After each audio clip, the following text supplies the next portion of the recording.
Good morning dear students. मैं आपका विज्ञान अध्यापक शुभम तिवारी माय गणित संस्कार अकेडमी ललितपुर से आप सभी विद्यार्थियों का आज की इस वीडियो कक्षा में बहुत बहुत स्वागत करता हूं।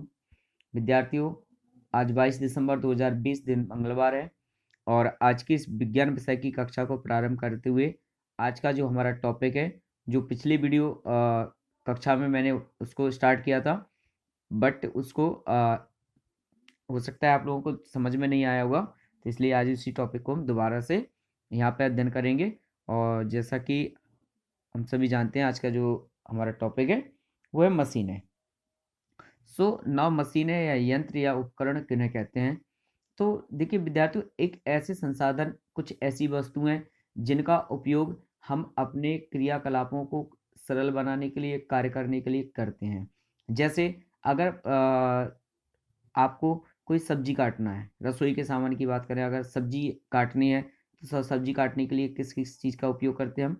चाकू का उपयोग करते हैं, हसिया का उपयोग करते हैं, मिक्सी ग्राइंडर का भी उपयोग करते हैं चॉपिंग के लिए। मतलब आजकल हैंडमेड मशीनें भी आ रही हैं, तो उनका भी आप यूज करते हैं चॉपिंग करने के लिए, टमाटर कसने के लिए, प्याज कसने के लिए, छोटी छोटी बारीक बारीक काटने के लिए। तो ये सब मशीनें, इनसे क्या होता है, हमारा जो काम होता है वो आसान हो जाता है ना। ठीक है। दूसरी चीज, अब जैसे मान लीजिए आपको जैसे हैंडपंप से हम पानी प्राप्त करते हैं। ठीक है। तो हैंडपंप से क्या होता है, हैंडपंप की जब जो खुदाई होती है, पाइप डाले जाते हैं, जमीन के अंदर जाते हैं, फिर जो हैंडपंप है वो क्या करता है, एक दाब के कारण से, प्रेशर के कारण से वो पानी को ऊपर लाता है, ऊपर लाने पर हमें प्राप्त होता है। तो हैंडपंप भी एक प्रकार की मशीन ही हो गई। अब बात करते हैं, मान लो आने जाने के लिए, जैसे यातायात के जो संसाधन आदि हैं, तो चाहे वो साइकिल हो, स्कूटर हो, मोटरसाइकिल हो, बस हो, ट्रेन हो, वायुयान हो, ये सब मशीनें ही हैं। इसके बाद और भी किसी चीज़ की बात करें, अगर आज के संसाधनों की बात करें, जैसे एक कलम ही ले लो, आज हम पढ़ने लिखने के लिए इस कलम का प्रयोग करते हैं, तो ये भी हमारी एक तरह की मशीन ही है। पहले कलम से लिखा जाता था, लकड़ी की पेंसिल की छील करके स्याही के माध्यम से लिखा जाता था।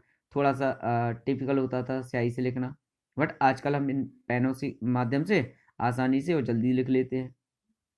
तो ऐसे उपकरण जिनसे किसी भी कार्य को करने में हमें आसानी होती है, या जो हमारी सहायता करते हैं और किसी भी कार्य को बहुत ही आसान कर देते हैं, ऐसे उपकरण, ऐसे यंत्र, ऐसी वस्तुएं हमारी मशीनें कहलाती हैं।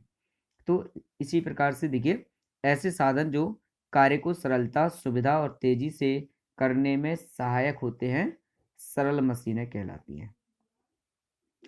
तो अब मशीनें दो प्रकार की, यानी सरल होती हैं और जटिल।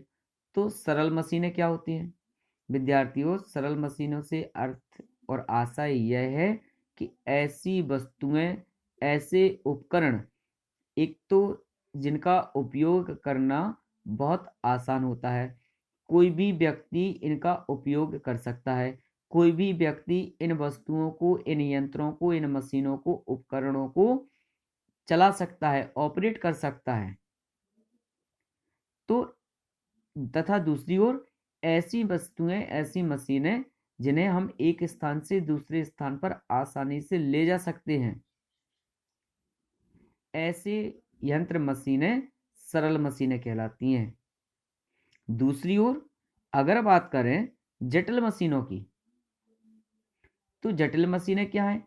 ऐसी वस्तुएं, ऐसे उपकरण, ऐसी मशीनें जिन्हें एक स्थान से दूसरे स्थान पर ले जाना सरल नहीं होता है, जिन्हें एक स्थान से दूसरे स्थान पर ले जाने के लिए हमें किसी न किसी अन्य ऐसी भारी भरकम मशीनों की, वाहनों की आवश्यकता होती है, या ताकत लगाने की आवश्यकता होती है कि उन्हें दूसरे स्थान पर ले जा सकें। दूसरी ओर इन जटिल मशीनों को ऑपरेट करना हर एक व्यक्ति के बस की बात नहीं होती है।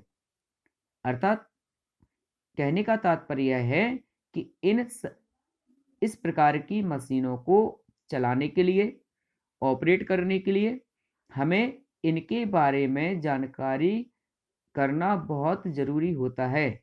बिना जानकारी के हम इस प्रकार की मशीनों का उपयोग नहीं कर सकते। तीसरा, जटिल मशीनों का उपयोग करने के लिए हमें विद्युत, डीजल, पेट्रोल आदि जैसे ईंधनों की भी बहुत अधिक मात्रा में आवश्यकता होती है। तो विद्यार्थियों, इस प्रकार की जो मशीनें होती हैं वो जटिल मशीनों के अंतर्गत आती हैं। तो जिन मशीनों में हम कम बल लगा करके कम समय में अपने कार्य को सरल कर सकते हैं तो सरल होती हैं, सरल मशीनें कहलाती हैं। अब ट्रैक्टर है, क्रेन है, आटा चक्की है, साइकिल है, सिलाई मशीन है, चारा काटने की मशीन है, मोटरसाइकिल है, स्कूटर आदि है, जटिल मशीनें हैं। ये कई सरल मशीनों से मिलकर बनती हैं। जैसे ट्रैक्टर की बात करो तो ट्रैक्टर भी कई चीज़ों से मिलकर के बना, क्रेन है, क्रेन में भी कई, आटा चक्की, साइकिल, सिलाई मशीन आदि, तो ये सरल मशीनों से मिलकर के ही तैयार की जाती है। इस प्रकार की मशीनों को हम जटिल मशीनें कहते हैं। अब मशीनों द्वारा बल को उपयुक्त दिशा में लगाकर काम को आसान किया जा सकता है। कुएं से सीधे पानी खींचने में असुविधा होती है, जबकि घिरनी की सहायता से पानी आसानी से खींच लेते हैं।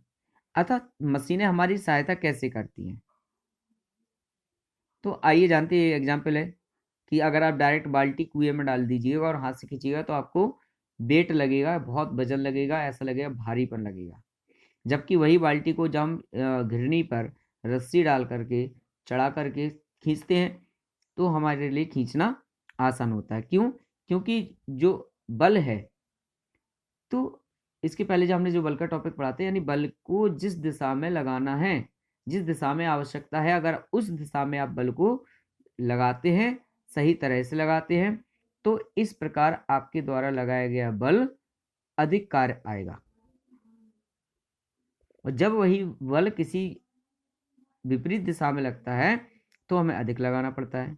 तो घिरनी की सहायता से बल को उपयुक्त दिशा में लगाया जा सकता है, जिससे बल की दिशा बदल जाती है तथा पानी खींचने में आसानी हो जाती है। दूसरा, मशीनों द्वारा बल को सुविधाजनक स्थान पर लगाकर कार्य को आसान और शीघ्रता से कर सकते हैं। चाबी द्वारा बंद ताले के अंदर उचित स्थान पर बल लगाकर उसे आसानी से खोला जाता है। तो चाबी भी कैसी एक सरल मशीन है। तो तात्पर्य कहने का है कि इस प्रकार की मशीनों का उपयोग करना बहुत आसान होता है। जैसे कि एक पहिया वाली गाड़ी, इस पर वजन लेकर के आसानी से ले जा सकते हैं, जबकि आपको 20, 25, 50 किलो की अगर बोरी कहें तो आपको अधिक मेहनत करनी पड़ेगी। कुली वगैरह आपने देखा होगा कि अधिक सामान होता है तो गाड़ी से ले जाते हैं। तो ये मशीनें कहलाती हैं, ऐसे उपकरण मशीनें के अंतर्गत काउंट किए जाते हैं। अब इसके बाद है उत्तोलक या जो मशीनें हैं। तो उत्तोलक भी एक प्रकार की सरल मशीनें ही होती हैं जिनका उपयोग हम अपने दैनिक जीवन में करते हैं, जैसा कि आप यहाँ चित्र में देख रहे हैं। तो इसके बारे में कल उपस्थित होकर के पुनः चर्चा करेंगे। तब तक के लिए बहुत बहुत धन्यवाद। Thank you.